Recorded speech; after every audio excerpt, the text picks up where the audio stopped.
Hello everyone. So हमारा entrepreneurship and governance का CSR corporate social responsibility वाला chapter चल रहा था, जिसमें हमने उसकी मीनिंग्स की थी, इसके रिगार्डिंग इसके फीचर्स कौन कौन से हो सकते हैं, उसके कंपोनेंट्स वगैरह किए थे, इसकी एडवांटेजेस डिसएडवांटेजेस क्या क्या हो सकती हैं। अब आप इसको खुद पॉइंट ऑफ व्यू सोचो, बुक को छोड़ दो। मैं कह रहा हूँ बुक में से अगर हम पढ़ेंगे ठीक है, पर बुक में से रट्टे बाजी करनी है, अपने आप पहले पॉइंट ऑफ व्यू खुद सोचने चाहिए हमें, इसके एडवांटेजेस डिसएडवांटेजेस क्या क्या हो सकते हैं।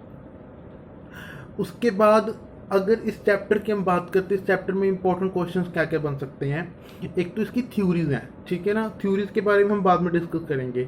उसके बाद एक इसकी क्वेश्चन एक बन रहा है, responsibility of the business toward different groups. ठीक है, डिफरेंट ग्रुप्स के जो बिजनेस के ग्रुप्स हैं उनके रिगार्डिंग उनकी क्या क्या रिस्पॉन्सिबिलिटीज बनती हैं, हम अब उसकी बात कर रहे हैं फिलहाल। तो एडवांटेज डिसएडवांटेजेस इसकी मेरी नेक्स्ट वीडियो में आपको मिल जाएगी, क्या इसके एडवांटेजेस और डिसएडवांटेजेस है। ठीक है, सो फर्स्ट ऑफ ऑल हम करेंगे responsibility of the business toward different groups. अगर आपको याद होगा +1 में जो पंजाब बोर्ड वाले हैं या फिर CBSE वाले भी हैं, उनको सोशल रिस्पॉन्सिबिलिटी वाला एक चैप्टर था, मे बी 4th चैप्टर था बुक में, उसमें हमने ये टॉपिक सेम डिटो टॉपिक हमने किया था, जिसमें हमने की थी responsibility of business toward different groups. So first of all तो अब ये सोचो, आपके आपके employees, responsibility toward the employees के लिए आपकी क्या क्या रिस्पॉन्सिबिलिटीज बनती हैं। ठीक है, मैं एक बार बुक से देखकर आपको सिमिलर समझा रहा हूँ सारा। वैसे क्वेश्चन बहुत ईजी है, पेपर में अगर आ जाए 10 में से आपको 8 और 9 मार्क्स आराम से मिल जाएंगे, क्योंकि इसको आप बहुत लेंथ भी दे सकते हो और ईजिली बनाकर भी लिख सकते हो। अगर आप बिना पढ़ के जाओगे ना तो भी आप लिख सकते हो। सो फर्स्ट ऑफ ऑल इसकी रिस्पॉन्सिबिलिटीज करा रहा हूँ मैं। 10 रिस्पॉन्सिबिलिटीज मेरी बुक में दी हुई है, जो मेरे पास बुक है एंटरप्रेन्योरशिप एंड गवर्नेंस की, कल्याणी पब्लिशर BCom 6 सेमेस्टर की बुक है। ठीक है, अगर आप कोई +1 वाला ये वीडियो देख रहा है तो आप अपनी बुक में से देख कर सकते हो। अगर उसमें कोई प्रॉब्लम आ रही है you can WhatsApp me, and अगर जो BCom वाले हैं वो भी इसमें से देख सकते हैं। और इसके अलावा अगर आपके पास कोई बुक नहीं भी है ना, तो भी जो मैं बोल रहा हूँ उसको एक कॉपी पे नोट डाउन करो और वो सेम पेपर पे लिख देना, सबका आंसर सेम ही होगा। ठीक है, सो अब मैं करा रहा हूँ रिस्पॉन्सिबिलिटी टुवार्ड द एम्प्लॉयज के रिगार्डिंग कौन कौन सी रिस्पॉन्सिबिलिटीज बनती हैं। First of all timely and regular payment of wages and salaries. जो सैलरीज वगैरह पे करनी है एम्प्लॉयज को, तो वो क्या करनी चाहिए, टाइमली टाइम टू टाइम उनको पेड आउट कर देनी चाहिए। सेकंड है प्रॉपर वर्किंग कंडीशंस। नेचुरली जो वर्किंग कंडीशंस है वो प्रॉपरली प्रोवाइड करनी चाहिए। कोई ऐसी ना हो गंदी सी जगह पे उसको बिठा दिया भी यहाँ पे काम कर ले, नो, प्रॉपर वर्किंग कंडीशंस होनी चाहिए। Better living condition. कई बार ऐसा होता है कि कई प्लेसेस पे एम्प्लॉयज जो होते हैं हमारे रह रहे होते हैं, सो उनकी जो लिविंग कंडीशंस होती हैं वो प्रॉपर होनी चाहिए, अच्छी होनी चाहिए। जहाँ पे वो रह रहे हैं उनके खाने पीने की जो प्रॉब्लम्स वगैरह आ रही हो, ऐसी कोई प्रॉब्लम्स नहीं आनी चाहिए। Provide better career prospect. Employees को ऐसे रखना कि उनका कैरियर आगे टुवार्ड फर्दर अच्छा जाए। ठीक है ना, ऐसे नहीं कि आज काम कर रहे हैं कल भी वही काम कर रहे हैं परसों भी काम कर रहे हैं, डे बाय डे उनकी प्रमोशन होनी चाहिए। जस्ट दैट उस टाइप का कोई वर्क प्रोवाइड करना चाहिए। Providing opportunities for personal and professional development. उनकी डेवलपमेंट अच्छी हो, उनका डे बाय डे विकास होना चाहिए। इसके लिए चाहे वो प्रोफेशनल है चाहे वो पर्सनल है, इसके लिए उनको अपॉर्चुनिटीज भी प्रोवाइड करनी चाहिए। Job security as well as social security, naturally about the society की सिक्योरिटी और जॉब की सिक्योरिटी, क्योंकि उनको कई बार ये भी डर होता है कि आज नहीं तो कल हमारे पास क्या पता हमारी जॉब चली जाए, तो जॉब की सिक्योरिटी होनी कंपल्सरी है। Eliminating discrimination. डिस्क्रिमिनेशन मीन्स हमने डिस्क्रिमिनेशन का पीछे चैप्टर किया है, जिसका मीन्स था पार्शियलिटी करना। सो इस टाइप में सच टाइप ऑफ कोई पार्शियलिटी वगैरह नहीं करनी चाहिए। Ensuring the working participation in management.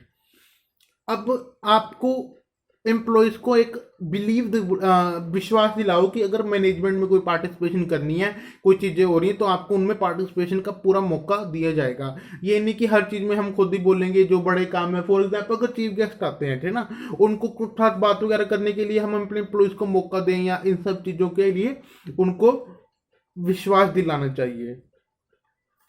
Mentally, physically, economically and cultural satisfaction of employees को mentally, physically, cultural and economic satisfaction provide करनी चाहिए। प्रॉपर उसको वेजेस प्रोवाइड करो, उसकी खुद की कल्चर का भी फॉलो करो जो उसके कल्चर्स वगैरह हैं।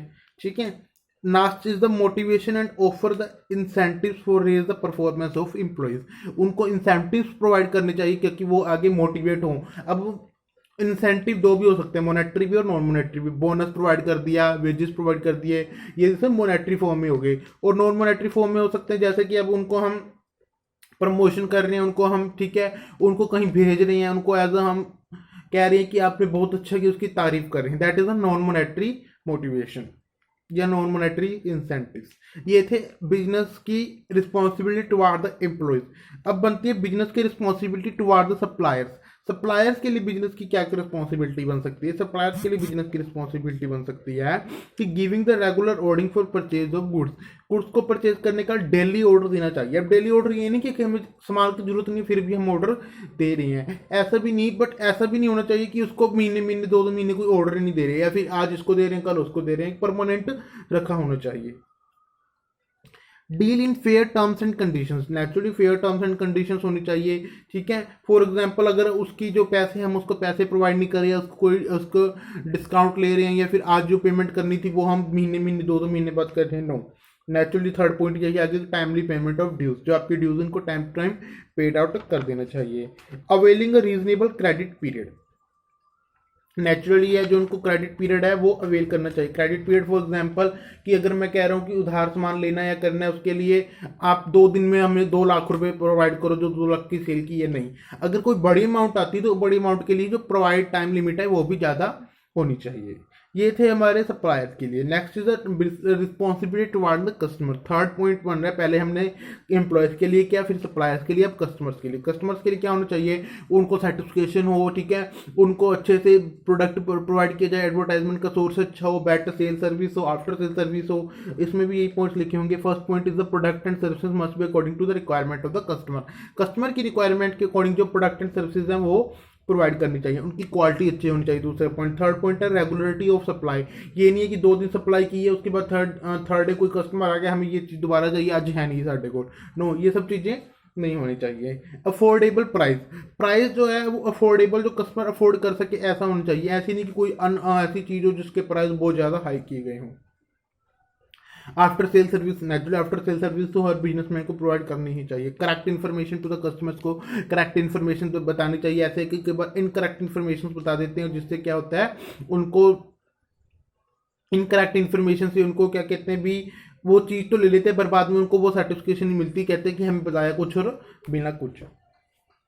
Settlement of the grievance of the customers के साथ अगर कोई हमारा केस चल रहा है तो कई बार होता है कि कस्टमर्स हमारे साथ कोई केस कर देते हैं, कस्टमर्स कंज्यूमर प्रोटेक्शन एक्ट के अकॉर्डिंग, ठीक है, तो उनके अकॉर्डिंग जल्दी से जल्दी सेटलमेंट करनी चाहिए। And avoid the unfair trade practices. Unfair trade practices mean that कि किसी के साथ ऐसा करना कि कोई गुड्स है बेकार भेज देनी है या फिर इस टाइप चीज़ें नहीं करनी चाहिए। 3 पॉइंट हो गए सप्लायर्स के, एम्प्लॉयज़ के, कस्टमर्स के। अब आपके जो कॉम्पिटिटर्स होते हैं उनके रिगार्डिंग आपकी कौन कौन सी रिस्पॉन्सिबिलिटीज बनती हैं?